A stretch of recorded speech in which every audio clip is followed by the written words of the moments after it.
organization that encourages informed and active participation in government. We do not support or oppose parties or candidates.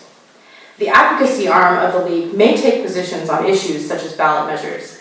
However, this forum is presented by the Voter Services and Education arm of the League, which does not take positions or advocate for them. I'd like to remind everyone that the candidates, the Berkeley City College Voter-Friendly Campus Initiative, and the Berkeley NAACP have all agreed to participate under ground rules set for this forum. These ground rules are posted outside the room. Please switch all electronic devices to silent. Campaign literature or other forms of campaigning, such as buttons and t-shirts, signs, etc., are not permitted inside the forum room in order to maintain neutrality. We are videotaping tonight's forum, broadcasting through Berkeley Community Media, and the sessions will be available on our website, LWVBAE.org, or through votersedge.org/CA. You can tweet at us at LWVBAE.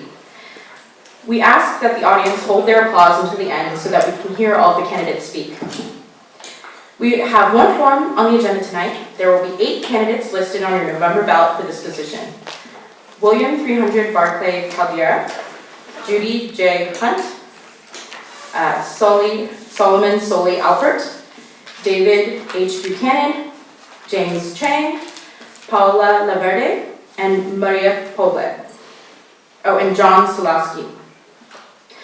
Both John Solowski and William 300 Barclay Caldera are candidates who could not attend the forum this evening.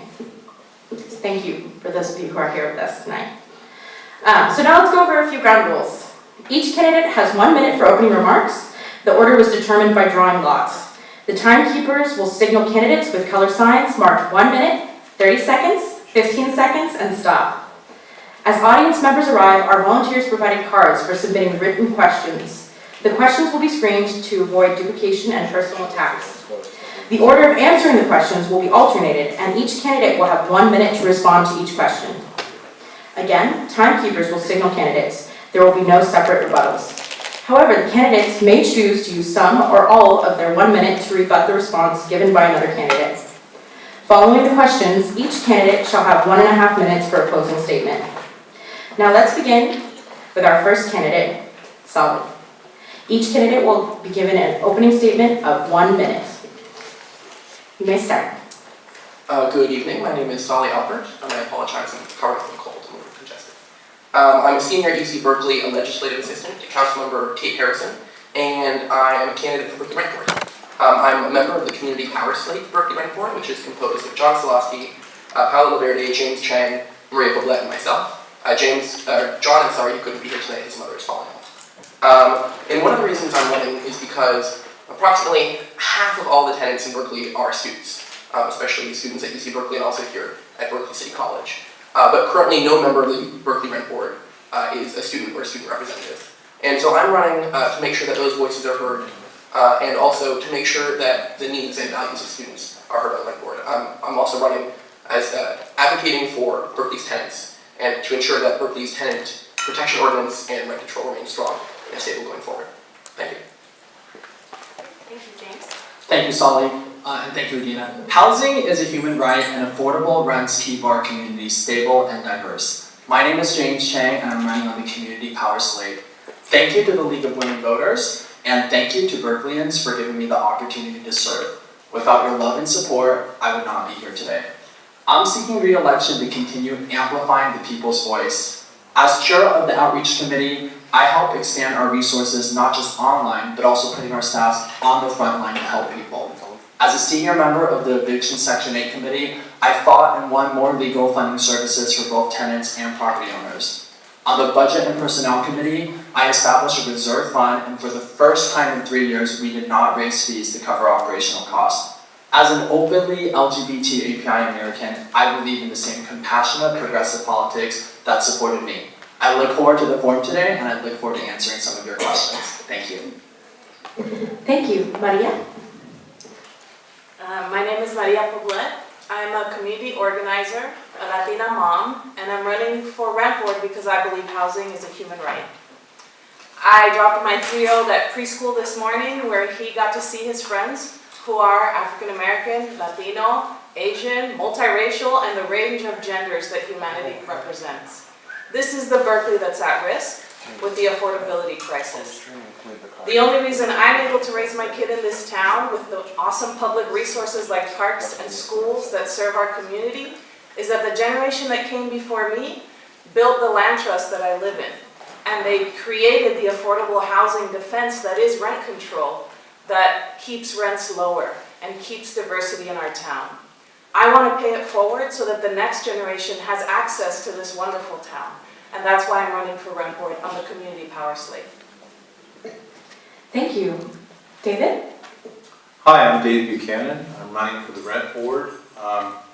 It's not something I thought I was going to end up doing, but it turns out that whenever there's a rental situation, there's both a landlord and a tenant. And currently on the Berkeley Rent Board, there is no landlord representation whatsoever. I rent in Berkeley, I have for 7 years, but I'm a landlord in Oakland, so I know that side of it as well. I've been a homeowner in the past, I've even built a home, so all sides of it. I believe we need to bring more balance to the Berkeley Rent Board.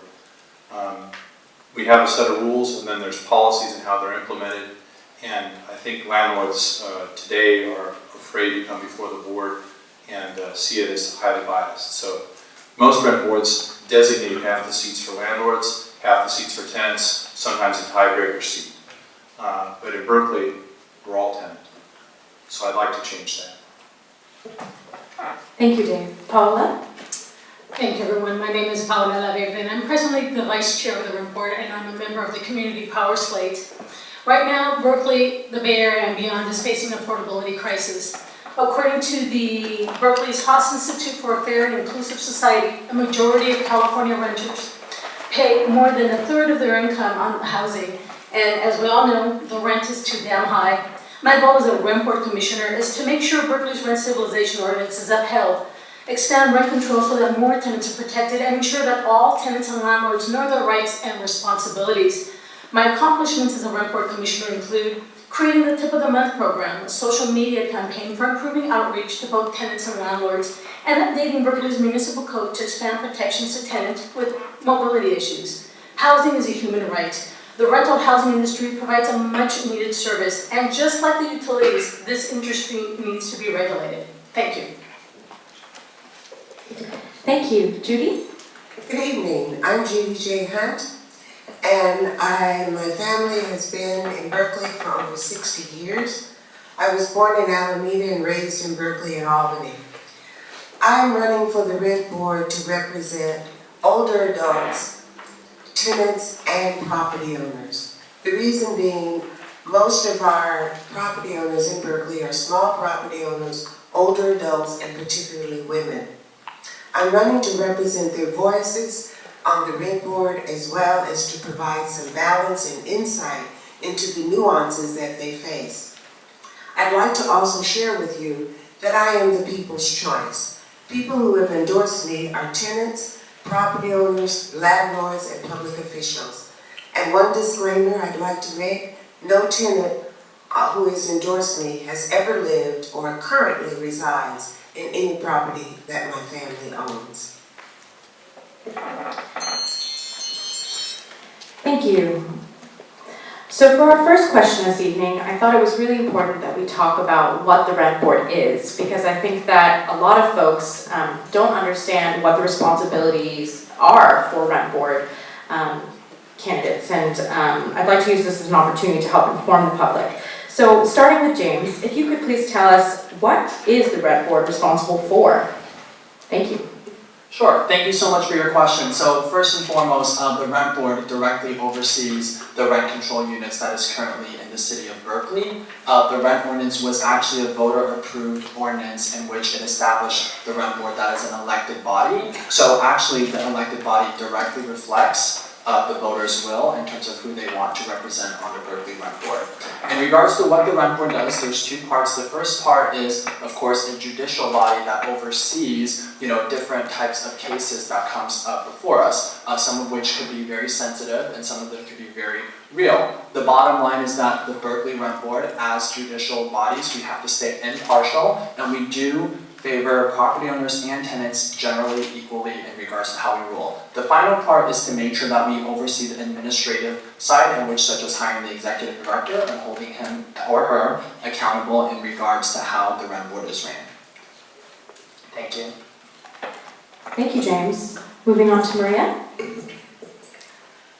James's explanation was helpful. Maybe what I would add is we are the implementers of the rent ordinance that the voters put on the books in the city of Berkeley, and the voters put every single member of the rent board on there.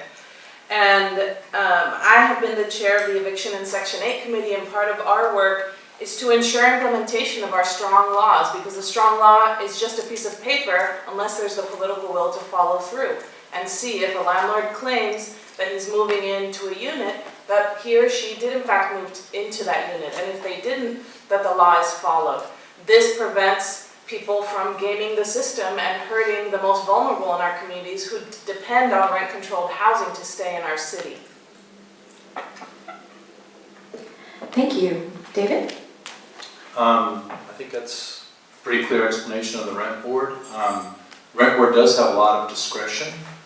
Things come up in front of the rent board, such as a landlord will request capital pass-through, some serious repair that needs to be done to the building, and then the rent board has to decide whether to allow some portion of that cost to be passed through to the tenants. In Oakland, for instance, the annual fee, which was just doubled to $60, it was $30. Half of that can be passed through the tenants. The tenant is sharing the cost of the rent stabilization. In Berkeley, the landlords pay the entire $250. Why $250? Because the rent board said it that way. There's no check or balance on it. There was a grand jury report done in 2012 on the Berkeley rent board. It had several key criticisms which have been completely ignored, but it makes for some good reading if you want to find that online. Thank you. Paula? So the rent board does a lot to promote relationships between landlords and their tenants. The rent board provides counseling services to landlords, buyers, sellers, and tenants, over 1,000 per month, to ensure that all parties are aware of their rights and responsibilities. The rent board also provides mediation services between landlords and tenants, over about 100 and 150 per year of these mediation services. And then they also have hearings on petitions for individual adjustments of rent ceilings, and there's approximately 150 of those per year. And the rent board commissioners decide on the appeals of those decisions to make sure that the rent stabilization law is being applied by the staff in a fair and consistent way. Thank you. Judy? In addition to what everyone else has said in defining the rent board, one of the key things that I did when I was a commissioner, and I also chaired the Eviction Section 8 Committee, and that is to lift issues that are not normally raised in the rent board as they are applicable to landlords and tenants. For example, when I was a commissioner on the rent board, I lifted up issues concerning older adult tenants and landlords. Up until that point, it had never been addressed, and the public health issues, particularly health concerns, with the stress that older adult property owners face. And the rent board should be a neutral place where both tenants and landlords can resolve their differences and come to a point where they can respect each other and live in a peaceful situation. Thank you. And Sully? I think everyone's done an excellent job in spelling out what the rent board does. One thing I would add is that the rent board, just like other non-elected city commissions, gets to make recommendations to our city council, specifically surrounding our rent control ordinance and other issues related to tenants and landlords.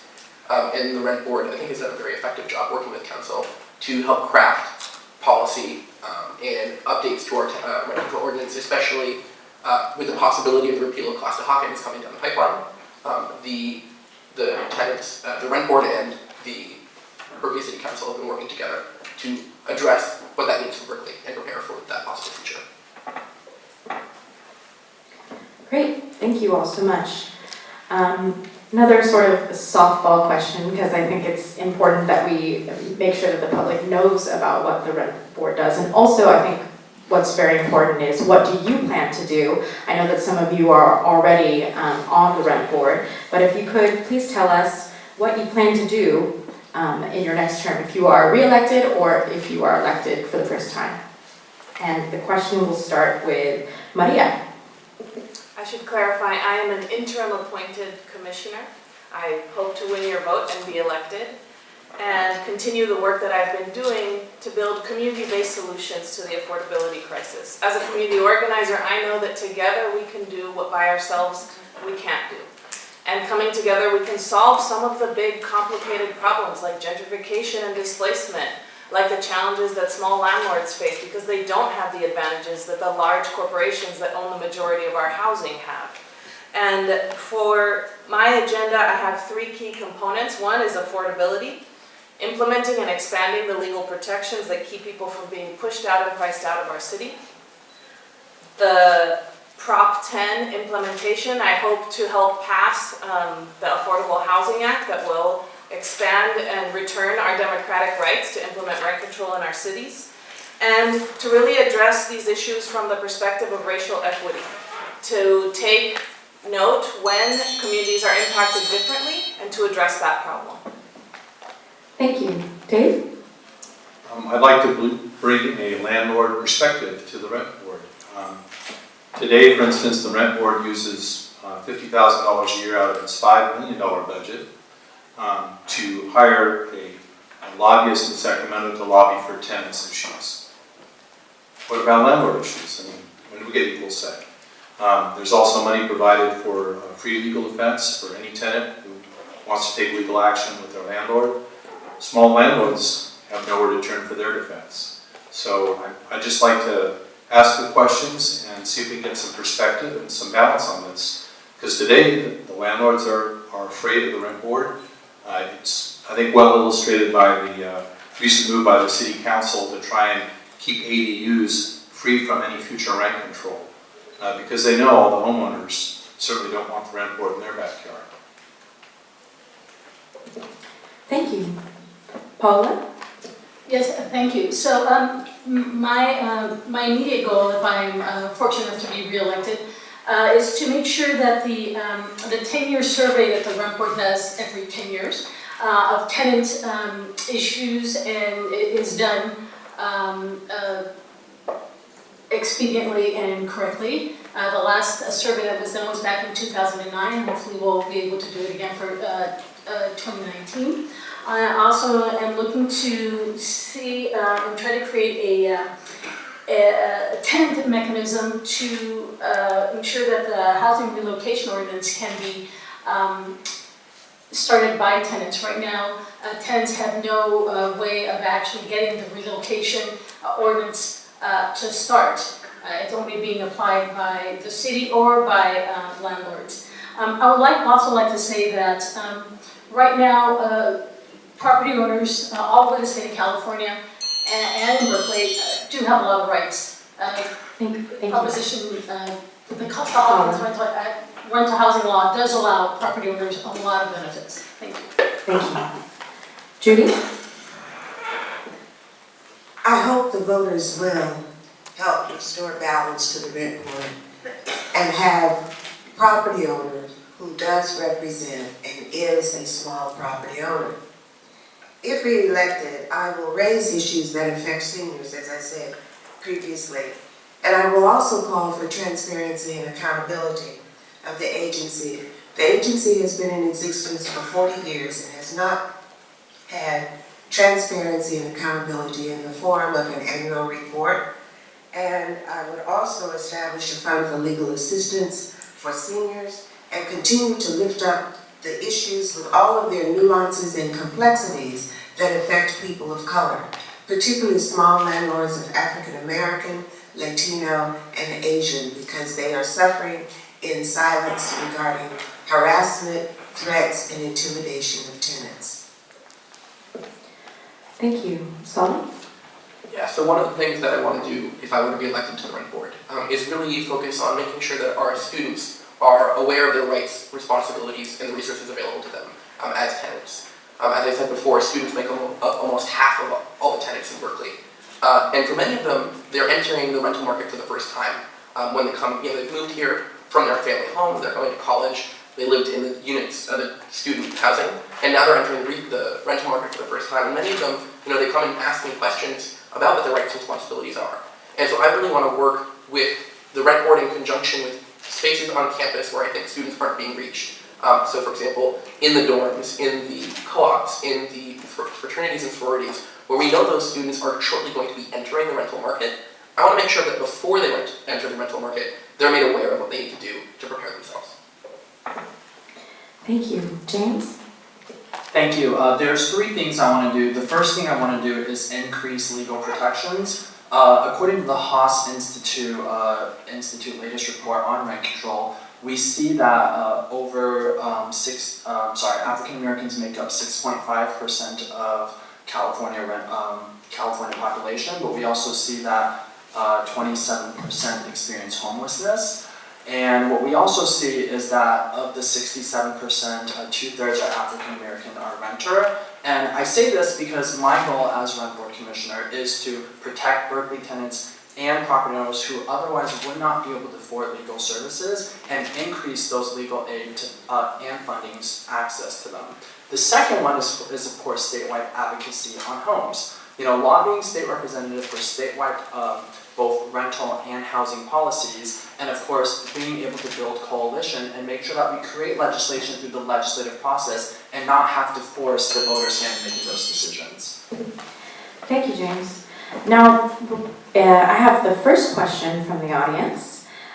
Supposedly, there are nearly 1,000 rent-controlled unoccupied units in Berkeley. The question is, one, is this accurate? And if yes, why do you think that is? And if you have any ideas to make these units available again? I know that's kind of like a multi-part question, but I think the first part should be fairly quick to answer. And we're going to start this time with Dave. Please let me know if you want me to repeat the question. No, I think I got the gist of it anyway. There are about 20,000 rent-controlled units controlled by the rent board, right, James? Yes. I think it's about 20,000. There's another however many thousand that were built after 1995, and according to Costa-Hawkins, are not subject to rent control.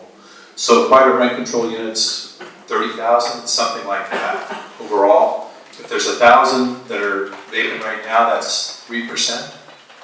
I mean, vacancy is normally in a healthy market is in the 5% range because of people moving in, moving out, and rehabilitation and such things. So although the 1,000 number sounds shocking, in the scope of things it may not be. Also, you have to ask which month that is taken, because there's a lot of vacancies through the summer, and then by the fall things tighten up. I think that's about it. Thank you. Paula? So Dave is correct that there's about depending on how you measure it, is about 4 to 5% vacancy rate in apartment units in Berkeley. And there is, according to Councilwoman Kate Harrison on July 31st on the dais, said that there's about 973 empty rent-controlled units right now. Why are they empty? There's a variety of reasons. Because landlords aren't getting the rents they want for those units. Property owners are deciding not to rent the units, so to create scarcity, and scarcity creates higher prices. So what can be done to reduce that is reduce the price of the rental units, and more people will be housed. In 2017, there's about 1,000 homeless people in Berkeley. We have enough housing to be able to house these people if property owners wanted to. Thank you. Thank you. Judy? Berkeley has approximately 20,000 units of rent control. Of those units, most recently, some buildings may have been sold, they may be empty because people are doing work in them. The second reason are older adults may have health concerns. Frequently they may be in the hospital, or they may be in a convalescent home.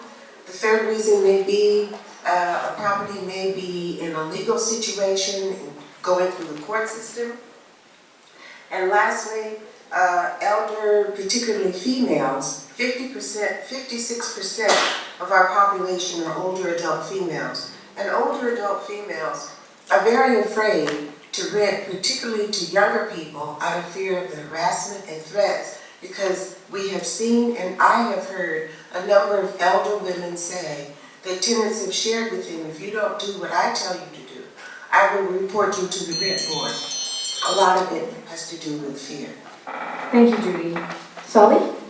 Yeah, so I actually did the data analysis that Paula was talking about for Councilmember Harrison on the terms of the number of vacant units we have, which are covered by Berkeley's rent control ordinance. And I don't remember the numbers off the top of my head, but there were some really shocking data points. There are many buildings in Berkeley that have been vacant for 10, 20, in some cases 30 years. And I think it's frankly criminal when we're in such a housing crisis, when we have so many people sleeping on our streets, that we're keeping buildings, whole buildings vacant for decades. I don't think that's acceptable. And through Councilmember Harrison's office, I helped her to work on an ordinance that added vacancy as a condition of blight to buildings, so that if a building was under our current ordinance, you have to have 2 conditions of blight to be considered blighted. And we added vacancy as one of those conditions, so that if you were vacant and also had leaks or had spray paint or something like that, that it was a condition of blight in order to incentivize filling those units. We need to do more. We need to explore more ways that we can incentivize our people to not take their units off the market. But this is a serious problem that Berkeley is facing. Thank you. James? Thank you. I think when we talk about vacant buildings, and the reason why this is an issue in today's topic in regards to this forum is because at the end of the day, we are facing an affordability crisis and a housing crisis in which people can't find homes to live in. And that is the reason why this vacancy issue has become an issue.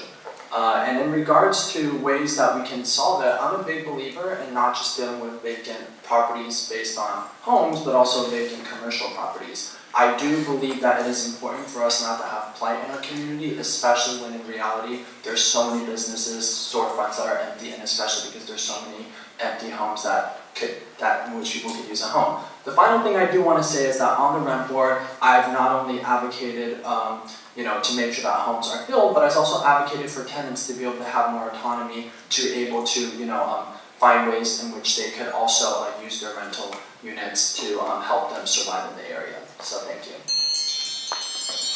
Thank you. Finally, Maria? I live in West Berkeley. You've seen the 4th and U development. It's very tall. You can see it off the 80. It is full of empty units of housing. And you can see them from the homeless encampment that is a few blocks away. It breaks my heart every time I go from one of those to the other. And I do it almost daily. We live in the richest country in the world. There are Teslas parked near the homeless encampment. The problem we have isn't a problem of supply and demand of housing. It's of speculation that turns our homes from a human right into a piece on a monopoly board.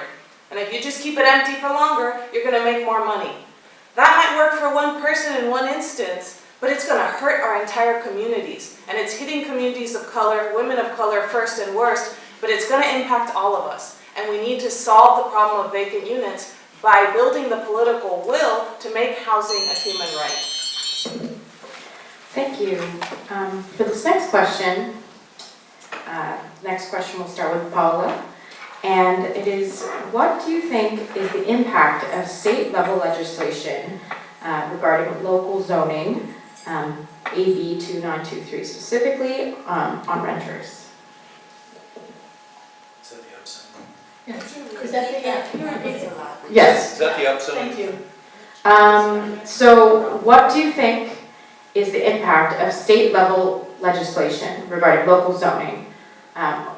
This question's worded a little bit confusingly, but I think that they're asking what is the impact on renters of state-level legislation. Well, the impact is what we've seen with Costa-Hawkins' state-level legislation, where it denied cities or handcuffed cities from being able to implement a housing policy that directly affects the community. Berkeley is affected by it. It only allows Berkeley to have rent control in buildings built before 1980. It's almost 40 years ago. And right now, the state law isn't allowing us to be able to provide other protections. So it's not it can't be a one-size-fits-all. Each community should be able to look at its situation and see what's best for them. That's why I am in favor, and the Community Power Slate is in favor for Proposition 10, which will allow communities to be able to decide what is best for their community. Right now, it's just not working. Affordability crisis is a result of state law right now, and state law has to change. Thank you. Thank you. Judy? The reasons why we have the state law and the recent proposal on the books is because our state has mandated that each city develop reasonable percentage of affordable housing in the community. And what the state learned and found through statistics, that cities were dragging their feet through zoning, permitting processes, and cities were not building enough housing. And then when we had the fires and the like, and people displaced out of their homes, there was no real place for them to go, so there was no affordable housing. That's why the state legislature took a stand and said that cities could no longer drag their feet. They needed to move and remove the barriers that cities were blocking to develop housing for all incomes. For example, we know that some projects take 5 or 10 years. If you look at what's going on in Berkeley now, some of the cranes that you see, those projects have been in development for 5 years, and that's why Thank you. we have such pushback. Thank you, Judy.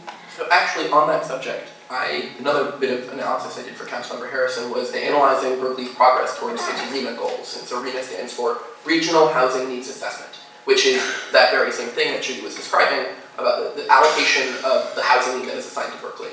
And Berkeley is actually doing an excellent job on meeting its above market rate or above middle income housing target. So for market rate housing, for luxury housing, we're on track to meet 200% of our RHNA goal, right? For low and very low income, we're at about 50. For middle income and extremely low income, we're on track to meet 0% of our housing goal. And so I think there's this myth that Berkeley isn't building enough housing. It's true we're not building enough housing, but we're not building enough of a specific type of housing. We're not building enough affordable housing. And so for the people who say, oh, repealing Costa-Hawkins will slow down the development of housing, I say, we don't have a problem with slowing down the development of market rate housing in Berkeley. We have a problem of not building enough affordable housing in Berkeley. And rent control is vital. It is vital to preserving the affordable housing we have and making housing more affordable, making more housing more affordable. Thank you, James. So, I believe both the legislation that Solly and Judy are talking about is regards to SB 35, and I do want to state that I did support SB 35, and the reality is when it comes to bills like SB 35, it's regarding the whole state of California. So Solly did make a great point, and I agree with Solly. Berkeley has met its market rate housing in regards to the RHNA standard, but the reality is we have not met any of its affordability standard. So that's an issue, and this legislation is meant for cities like Palo Alto, Cupertino, who have very, very wealthy communities who cannot build any supply. But that being said, I'm against the way that SB 35 is currently being implemented, because right now they're using that to build more office space than housing, and that's not helpful for anybody. And that being said, in regards to housing in general, what I'm concerned about statewide legislation is the fact that it brings communities to pit each other against the state, and then it results in something like Prop 10, in which the state elected officials could have dealt with it, but they chose not to. Instead, it's forcing the voters to make a decision. And I hope y'all vote yes on 10. Thank you, James. Claudia? We need local democracy in our country now more than ever. In our city, we know where there are environmental issues that need to be taken into account when something is built. When something is going to be built on a sacred burial ground that represents the Ohlone people that were the original inhabitants of these lands, for example. Those are the issues that local zoning puts into the political process. The idea that having that kind of oversight as red tape is fundamentally against democracy. These are our corners of our city. These are the buildings that need to be built to serve our people. In order to do that, government has to work in service of everyday people through these public bodies that take care of environmental, social, and cultural impacts. That's very important to me. And the balance of power at the state level reflects the power of real estate corporations. We need to change that from the bottom up. Thank you. Dave? This is really about NIMBY, not in my backyard. I'm in a book club, and one of the members there is trying to develop 3 condo units in Los Altos.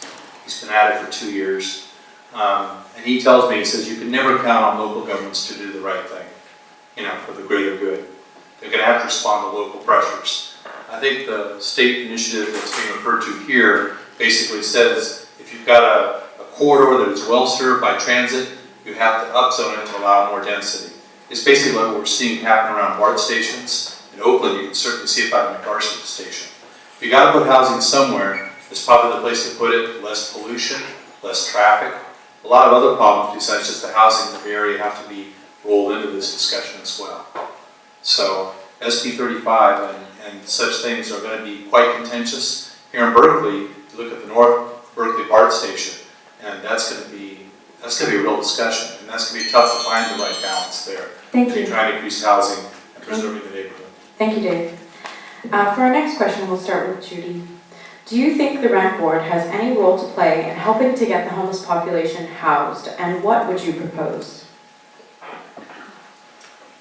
The first part of the question is, do I think the rent board has a role to play in housing the homeless? Yes, that's correct. And the second part is, And if so, what would you propose?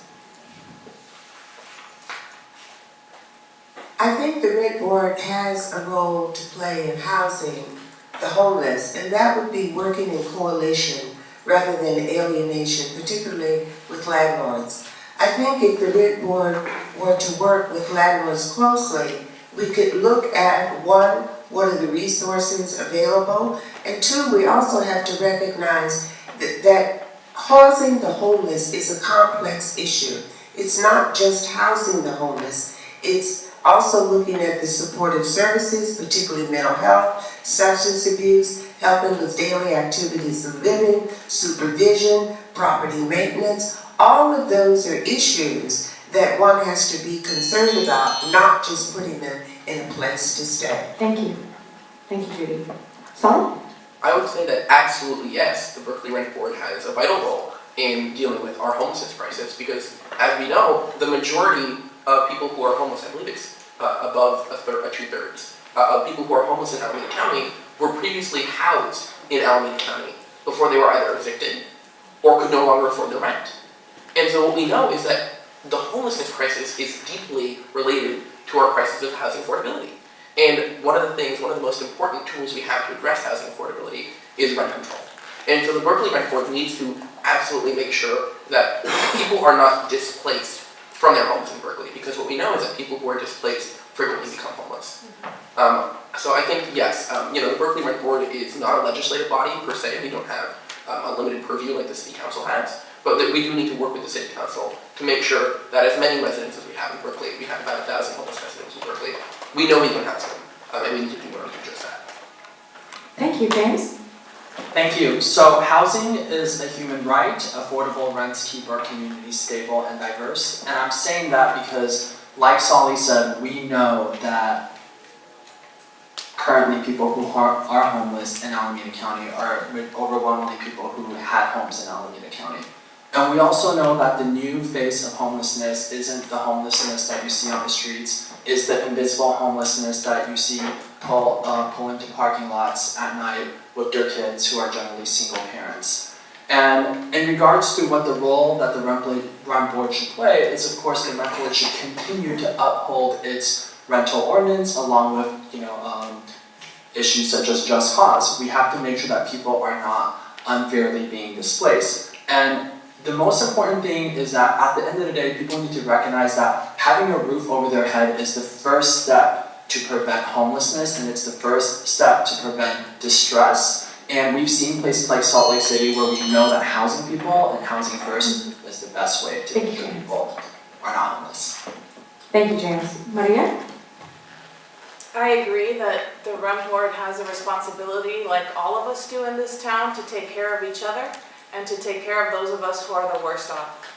I don't know anybody who's not 1 or 2 paychecks or one health crisis away from becoming homeless themselves. And sure, we might say, I might have to move in with my mom in Arkansas, but really what that means is I'm homeless. And people without that resource of their family end up in shelters or in the streets. We absolutely need to defend the laws that keep people in their homes and in the affordable housing provided by rent control.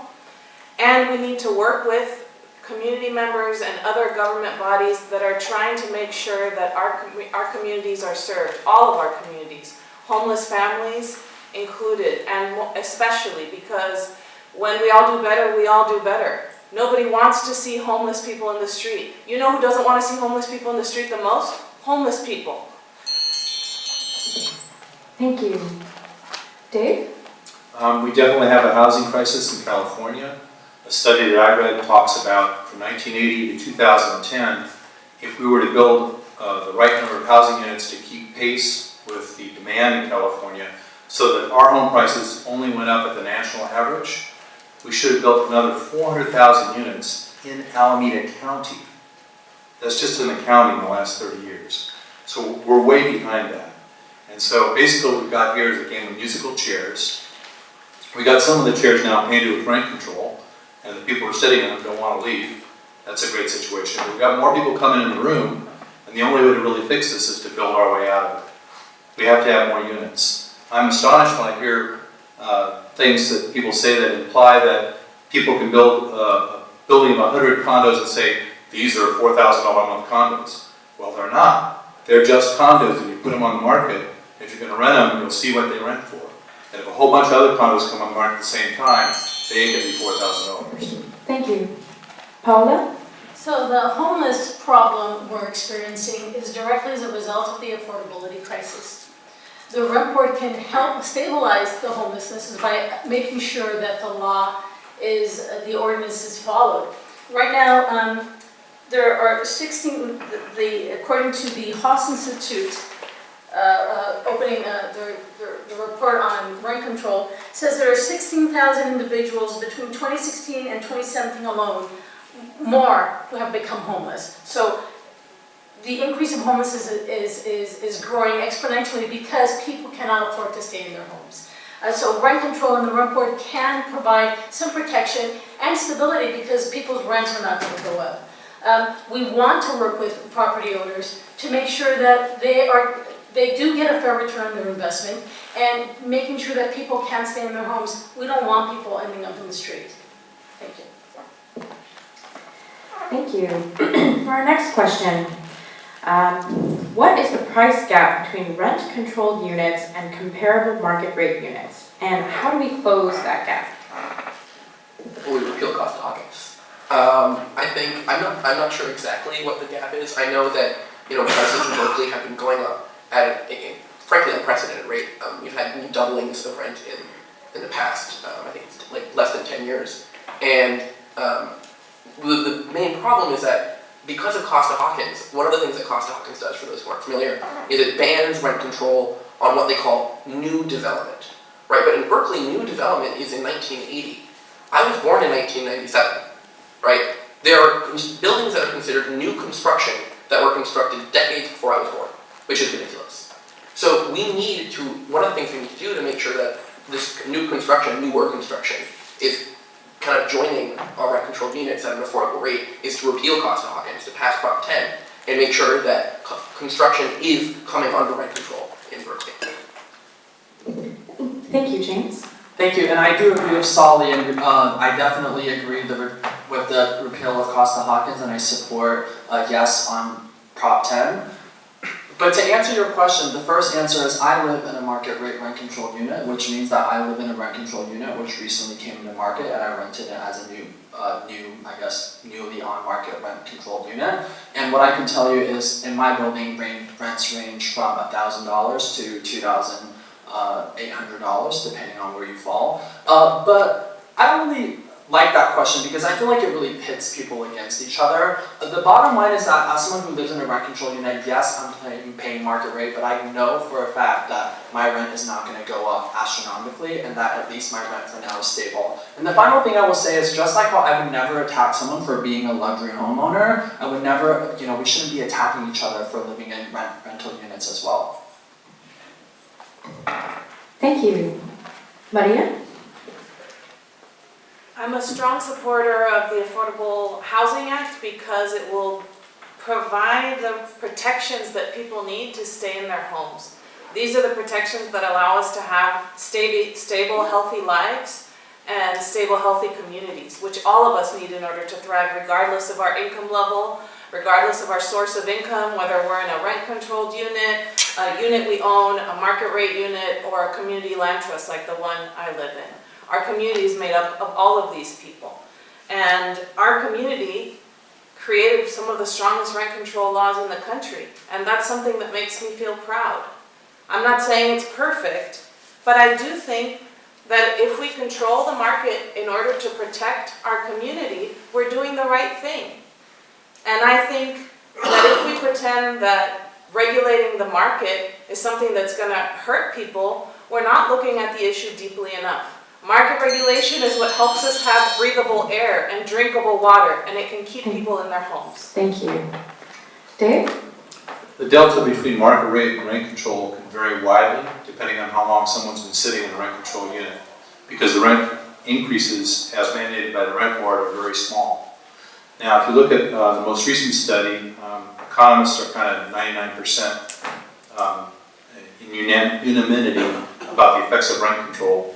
This study was done at Stanford, published in 2017, examined rent control in San Francisco over 20 years, looked at the 2,000 units that were taken off the rent market because of rent control, and they looked at the aggregate rent paid by all the renters, those under rent control, those paying market rate. And what they concluded after a careful study is that over that period of 20 years, the renter population as a whole paid more rent because of rent control. In other words, the deltas between the market rate and the rent control were so great because of the suppressed supply of the rent control units that the end result is everybody pays more as a group. So that's rent control. Thank you. Paola? So the median rents in Berkeley have gone up 50 to 67% since 2012 to 2017, according to a report by the Berkeley Rent Board. That 67% has gone up for studio apartments. So studio apartments have gone up 67%. That's a lot. And what's so incredible about that is that these rents are going up in buildings that are older than 38 years old. These are 50-year-old buildings that are charging outrageous rents for old construction, for construction that was paid off long ago. These are rents that are being charged and very similar to some of the new buildings that are being rented. So a new building can charge at a studio apartment $3,000 for a studio apartment, and right now studio apartments and rent control units are going for $2,100, $2,200. So, and that's all because of Costa-Hawkins, which allows vacancy to be controlled. Thank you. Thank you. Judy? There are many reasons why rents are in such wide gaps. One of the things we need to recognize is that the market is not flat. Markets are cyclical. The other thing is increasing the housing supply. When you have greater supply of housing, then your rents are not as high. One of the things that I've been thinking about is that luxury housing for those paying $4,000 a month or more should pay a tax, I would call a luxury tax, that would go into the Housing Trust Fund to help fund buildings of more affordable housing. Now, rent control is a form of price fixing. It keeps rents at a certain rate far below market. And when you have rates below market, particularly in Berkeley, where most of the housing stock under rent control, you have long-term tenants, that housing stock is older, so your maintenance costs are much higher than in new construction. We would also need to look at how tech companies can feed into that. So, I would like to use my privilege as moderator to ask a question about whether or not you all have positions on any of the local Berkeley measures, and if you could speak a little bit to why you have those positions. And I'm going to start this one with James. Sure. So I actually support O, P, Q, and R, so I do support all four. O will create affordable housing for working families such as teachers, nurses, and public and nonprofit employees. And Measure P will actually rehouse homeless people and reduce the impacts of homelessness citywide.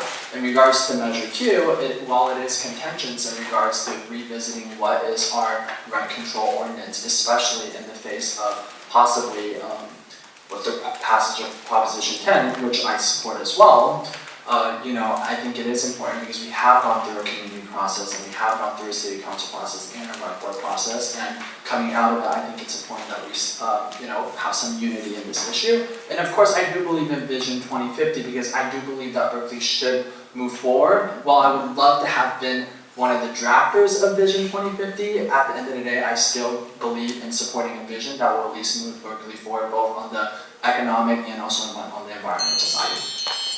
Thank you. Maria?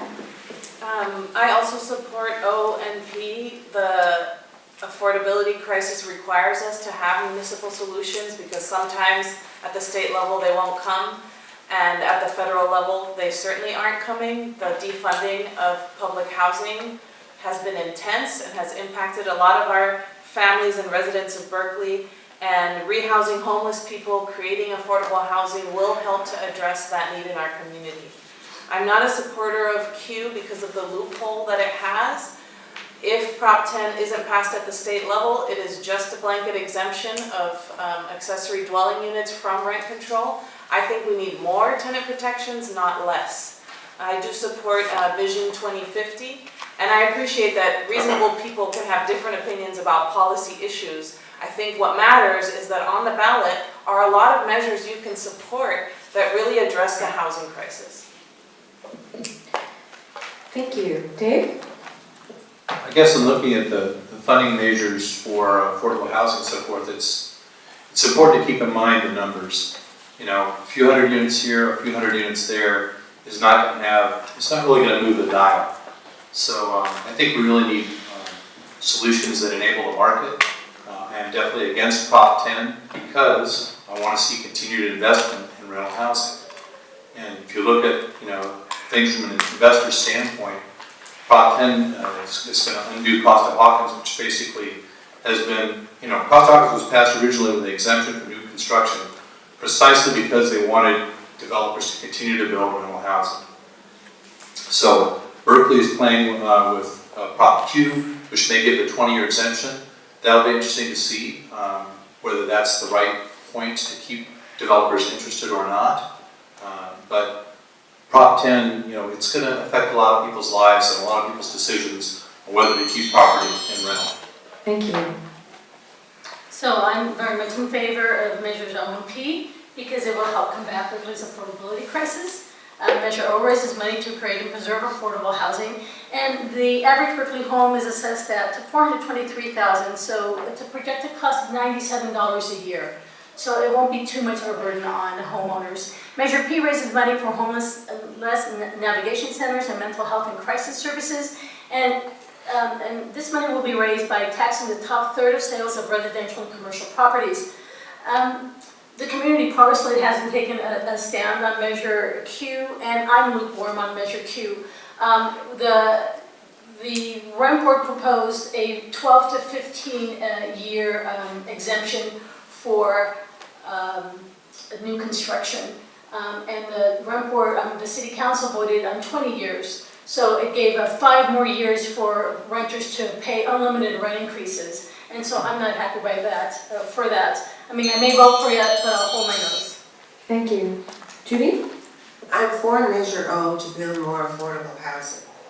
For Measure P, I'm ambivalent because I think there's another way we could do it in terms of, I know that Kaiser Permanente has $100 million that they've set aside for looking specifically at the homeless, and I think Berkeley should look at getting monies from Kaiser Permanente for that reason. I support the aspect of Measure Q for accessory dwelling units because single-family homes need the option and the flexibility to plan for their families in changing circumstances, particularly as it relates to older adults and people needing additional income, and sometimes those older adults decide to move back into their homes. When it comes to Measure Q, I do not support the other aspects of Measure Q simply because the voters have not decided on Prop 10. So it's really inappropriate for a city to plan an ordinance until the voters in the state have Thank you, decided. Judy. Thank you. Sally? I am absolutely in favor of measures O and P. I think everybody should be in favor of measures O and P. I'm proud to sit on the steering committee to help pass those measures. And what they would do is O is a $130 million housing bond, affordable housing bond for Berkeley. It'll be paid through a parcel tax, essentially, which the average homeowner will face less than $100 a year under that program. And Measure P is, as Paola said, it's essentially an increase in the transfer tax on the top third of homeowners, and it's readjusted every year to make sure it only captures the top third of homeowners. Because as we know, property values have risen so much in Berkeley that when people are selling their homes, they're selling them for far, far beyond what they initially paid. And so this is relatively modest. It's raising the tax from 1.5% to 2.5%, only for the top third of homeowners, which I think is a perfectly reasonable thing to ask for people who have gained such a windfall from the increase in property values in Berkeley. Thank you. Thank you. I have one question and then a short question, so I'm going to try to squeeze it in. So this one starts with Maria. What should be built at North Berkeley BART? And do you have thoughts on how the project should be financed and structured legally? For example, co-op, market rate, etc. I haven't done the research necessary to give a specific answer about North Berkeley BART. I do think that when we build new construction, we should seriously consider heavily subsidized programs that then serve the communities most impacted by the gentrification and displacement crisis in our community. Community land trusts are a form of long-term affordable housing where people own their units but can't sell them for a profit, so the next person who comes in can also own a property and have the stability of ownership without that speculation that drives prices up. I think the city should really consider this for any new developments. I live in a very well-established, well-run community land trust. I helped build an 80-unit one in San Francisco. There are some going up in Oakland that were foreclosed properties that were taken from banks because they sat empty for too long. The city of Berkeley should consider such things when we consider construction. Thank you. Dave? Sorry, what was the question? The question is, what should be built at North Berkeley BART, and do you have thoughts on how the project should be financed and structured legally? Example, co-op, market rate, etc. Wow, it's such a blank slate over there if you're thinking of density, and you definitely have to have community voices involved there. Different sides of the station, I think, have very different characteristics, especially in regards to their convenience to mass transit and to other amenities. That's going to be an interesting task, and I think the study has only just begun. I think we're going to have to involve community. We're going to have to, I think, have a variety of financing mechanisms. There's going to be clearly a percentage of that set aside for affordable housing, etc. And it's a great opportunity for Berkeley. I hope it goes well. Thank you. Paula? So I believe that there should be affordable housing built on the North Berkeley BART station. And because it's a great opportunity to use that land and use the money being raised by Props O and P and U1, that's a great opportunity to take the housing that we haven't built for affordability and put it there. How it should be done financially, it's going to be a public money being used, so we have to make sure that the public works are financed properly, making sure that the workers are paid at the rates that they should be paid at, and I just think it should be affordable. Because that's what we need right now. We need affordable housing being built in Berkeley. We don't need any more market rate housing. And we need housing at a variety of levels of affordability for people. Thank you. Judy? I believe that there should be housing built on the North Berkeley BART. And the reason why I say that is because I used to utilize the North Berkeley BART when I was working in San Francisco.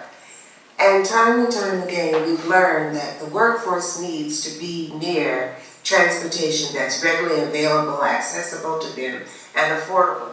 we can no longer commute long distances. I also believe that it should be a mixed income building where older adults who are downsizing from large homes, middle income folks, new career people, as well as moderate low income folks can live in the same building.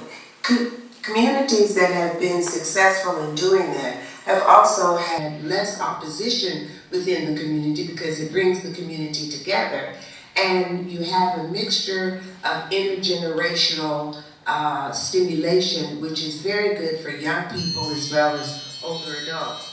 Thank you. There should be public-private financing. Sorry. Solely? I absolutely think we need housing in North Berkeley Park, and I also want to clarify, this is public land, and public land should be used for public purposes. And so I think I want to reject something that was said earlier. I don't think a percentage of the project should be set aside for affordable housing. I think the whole thing should be affordable housing. I don't think we should be using public land to build market rate housing when A, we know we've already are on track to achieve 200% of our market rate housing goal. And we know that B, that we are really, really in a serious lack of affordable housing, especially extremely low income and moderate income housing. And so I agree we need to have a mixed income housing project built there, focusing on middle income and extremely low income, but including all levels of affordability below the, basically between 120% and 30% of the area median income. Thank you. James?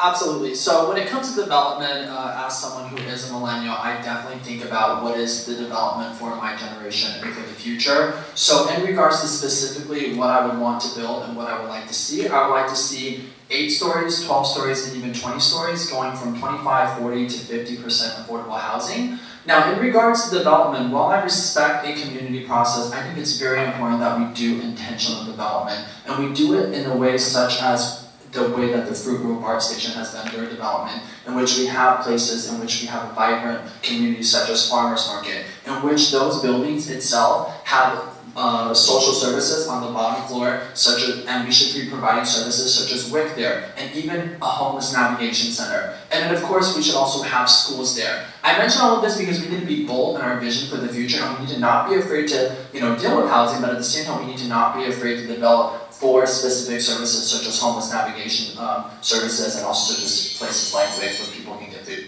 Thank you. So for our final question this evening, this one I don't think will take too long. What is the current salary of the Rent Board's executive director, and do you think it's fair? And we're going to start with Dave. I don't know the current number. I remember in the grand jury report that I was referencing earlier, in 2012, you can Google it. It's good reading. They specifically pick on the executive director's salary, who now has, I guess, 20 employees, but he gets the same salary, at least in 2012, as the director of public works in Berkeley, who had like 350 employees. A much bigger department, much bigger responsibility. How could this be, you say? Well, the Rent Board is not actually controlled by the City Council. The Rent Board is its own entity. It has its own funding mechanism, which it can arbitrarily set at whatever level it wants. And so, it's an opportunity for mischief, and there's some evidence that there has been some. Thank you. Personnel committee, but I believe the executive director's salary is $183,000. That is a salary that's commensurate with other executive directors and other agencies. Do I believe it's fair? Is that the question? Yes. It's what the market rate is for executive directors who manage agencies with a lot of responsibility. This is an agency that provides a public service. It upholds the law, and like it or not, that's what it is. Thank you. Thank you. The salary and benefits. The salary was over close to $200,000 with benefits. I believe it came to $325,000, which is much, much higher than the Director of Public Works, which is an essential service of the city. I think the salary is very, very high. The rent board does not have the complexity of programs. The staffing could be reduced. I don't see a lot of direct services for what landlords pay, $250 per unit per year. Is very excessive compared to San Francisco, which the registration is less than $100, as well as Oakland. So I do feel the salary could be reduced in line with the responsibilities of the agency and the fact that the person is not on call like a fireman, fire chief, police chief. Solly? I believe that the executive director is the same as the salary of every other head of department in the city. There's a, in the personnel books, there's a salary formula that is for department heads, for people like the city manager, the city clerk, city attorney, and our executive director, I believe, has that. And is it too high? I think, possibly. I certainly think that if we're facing budget cuts, that money should first come out of the top, not the bottom. I think certainly if we need to cut, we would start at the top and not by reducing services. But I absolutely do not think that we need to reduce the number of personnel we have to rent board. I mean, we know in our city that we have a shortage of, especially people in enforcement. We can pass all the laws we want, but if there's no one to enforce them, it doesn't matter. And so I think we absolutely need to keep the number of employees we have to make sure that we are providing outreach to tenants and to small landlords, and making sure that people are aware of the services that they have and are getting the counseling. Thank you. James? Thank you. One of the reasons why specifically the fact that the Berkeley Rent Board is completely independent from the City Council. Now, what does that mean? It means that the Berkeley Rent Board takes $0 from the City Council. It means that the Berkeley Rent Board is completely funded by those who use Berkeley Rent Board services. And actually, 60% of Berkeley's rent board services are actually provided for property owners. And I do believe that the executive director pay is fair. First and foremost, we do live in the Bay Area, so even people making over 6 figures, especially if you live in San Francisco, you're still considered low income if you make over $100,000. And especially, we also need to talk about the fact that we pay our executive director the same scale as we pay our city executive directors all across, whether it's the planning commission or it's any other commissions. And the reality is that our salary that we pay our top level management is actually not as competitive as some of the nonprofits, especially private sectors. And we need to retain our talents. Thank you, James.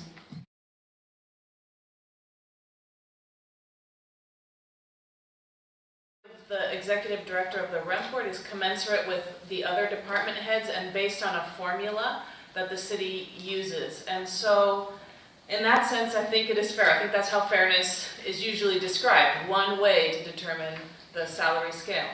I do agree with Solly that when and if there are issues about providing services or the wages and conditions of frontline caseworkers in the Berkeley Rent Board or in other city departments, that the cuts should come from the top and not from the bottom. And we're a forward-thinking city. Our rent ordinance is a beautiful, complicated thing. There aren't 1,000 people in the world who know how to implement that rent ordinance. We're very lucky to have somebody very skilled in order to do that. Our rent board trains other rent boards, and did you know that 9 counties voted on rent control in the last election? They all come to Berkeley to find out how to do that. Thank you. Now, before the candidates give their closing statements, I have a few remarks on behalf of the legal voters of Berkeley, Albany, Emeryville. Thank you first to the candidates for running for office and for your participation this evening. I also want to thank the audience for engaging in our democracy. For further information about upcoming forums, the candidates, pros and cons, and positions on ballot measures, please visit the League's website, lwvbae.org or votersedge.org/CA. We invite you to join the League to help us defend democracy. We do so much more than voter registration and education. Visit our website, our Facebook page, and our Twitter account at LWVBAE. The deadline to register to vote is October 22nd this year. You can register online at the Secretary of State's website, sos.ca.gov, or you can register or re-register to vote here tonight. We have forms right outside. Please stop by our table on the way out for forms and other information. And remember to vote by mail or at the polls by Tuesday, November 6th. Now, the candidates will give closing statements. We will reverse the order that we began with, so we'll start with Judy. Each candidate will give a closing statement of 1.5 minutes. Thank you. I want to first thank all of you who are here and for the listeners who have had the opportunity to hear our positions. I first want to say that I see housing as a public health issue. It is not cut and dry. It is not just solely based on rents. And it is a problem that is complex and affects all of us. I believe that the Rent Stabilization Board needs the impact and the influence as well as the input of all of us. It's not just a tenant problem. It's an issue that also concerns property owners, their costs, being treated fairly, hearing about the complexities of working with people. So I believe that the Rent Board needs balance, good governance, as well as fairness. It is not fair that those who develop public policies are of one mindset, one viewpoint, only the tenant perspective without the property owners. We need to work together. Lastly, I want to say that those of us who are aging, we need to recognize that property owners, particularly women in this town, need a minimum of $40,000 just to maintain their housing. Renters need a minimum of $27,000 just to rent. And with 56% of our population being older adult women, I represent their voices. Well, thank you very much for this opportunity to participate in some forum regarding Berkeley's rent board and the state of the housing affordability crisis here in Berkeley, the Bay Area and beyond. I would like to remind everyone present that the mission of the Rent Stabilization Board is to regulate residential rent increases in the city of Berkeley, protect against unwarranted rent increases and evictions, and to provide a fair return to property owners. If we're elected, I pledge to uphold this mission statement. Housing is a human right, and in order to make a dent in the affordability and homeless crisis affecting Berkeley, the Bay Area and beyond, I would encourage all Berkeley renters to vote yes on Measures O and P, on Measure Q, on Propositions 1, which will issue a $4 million bond for housing programs and veteran loans. Proposition 2, to authorize state use of revenue from the millionaire's tax for $2 billion in bonds for homeless and prevention housing. And most of all, yes on Proposition 10, which will allow local governments to regulate rent and which will unhandcuff Berkeley and allow Berkeley to expand its rental protections to more Berkeley renters. Thank you. Thank you. Dave? Let's look back to 1995 when Costa-Hawkins was passed. Berkeley's very strict rent control has been in effect for 15 years. And when you drove down the blocks of Berkeley, you could point and you could tell which houses were rental houses because they weren't maintained. Landlords couldn't afford it. So Costa-Hawkins really changed that. Just having vacancy decontrol and the ability to raise rent when the tenant changes over allows the landlord to realize at some point market rent on the unit.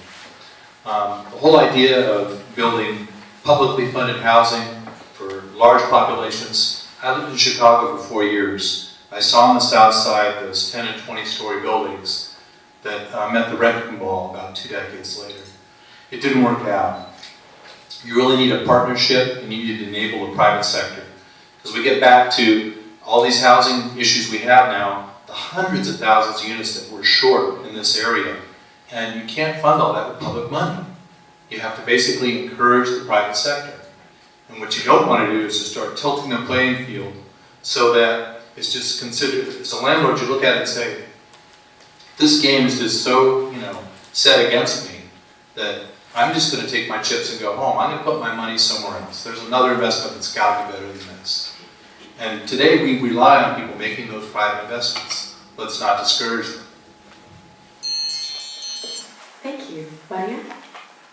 I'd like to thank the League of Women Voters for this event and for your role since I was a kid in defending the democratic rights that our freedoms depend on.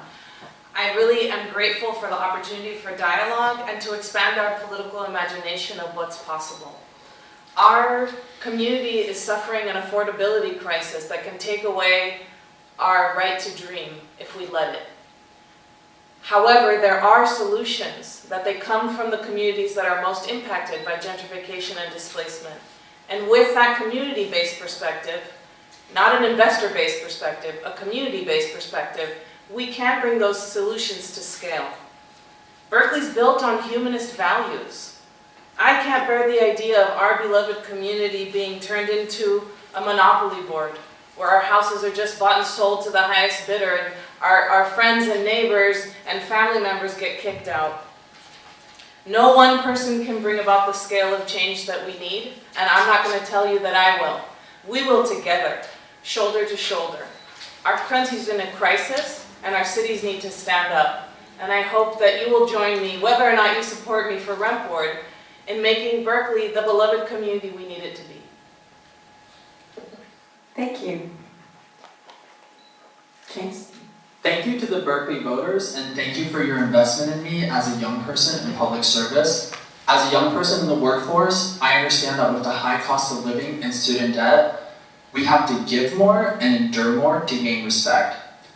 In my heart, there are two representations of young people. The first is people like our Mayor Jesse Adeguin, who defends Berkeley against hate, Alexandra Cortez, who champions working people's rights, and Rigel Robinson, who fights for students. The other representations are the people around us. The folks on the sidewalk rushing to BART for work, the student who has to work to pay to go to school, and the worker who needs a second job in this gig economy who drives Uber after work and on weekends.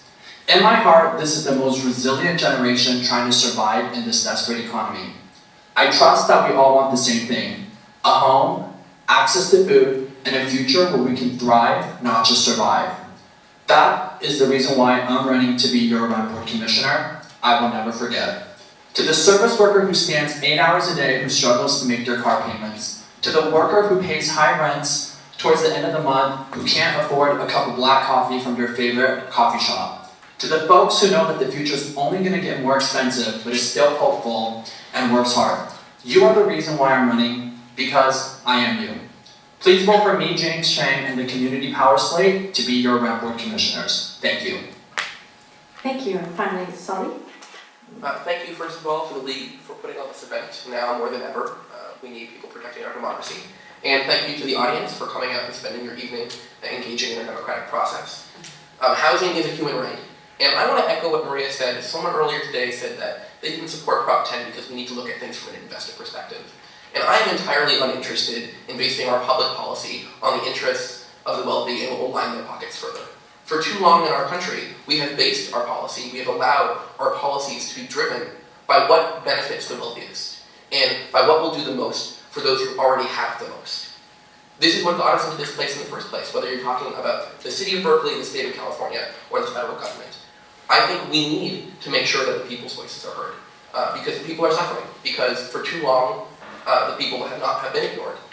When Prop 10 was passed, or when Costa-Hawkins was passed, it was passed because the developer lobby and the apartment owners lobby spent millions and millions and millions of dollars lobbying our state legislature so that they would pass legislation that would hurt the most vulnerable at the benefit of those who already had the most. Enough is enough.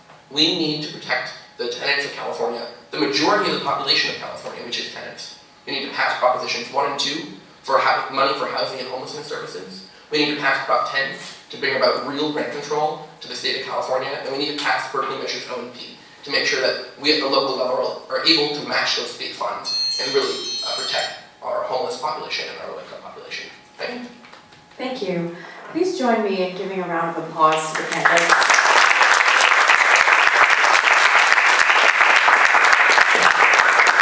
Thank you all so much for being here. I also want to take a minute just to thank all of the volunteers.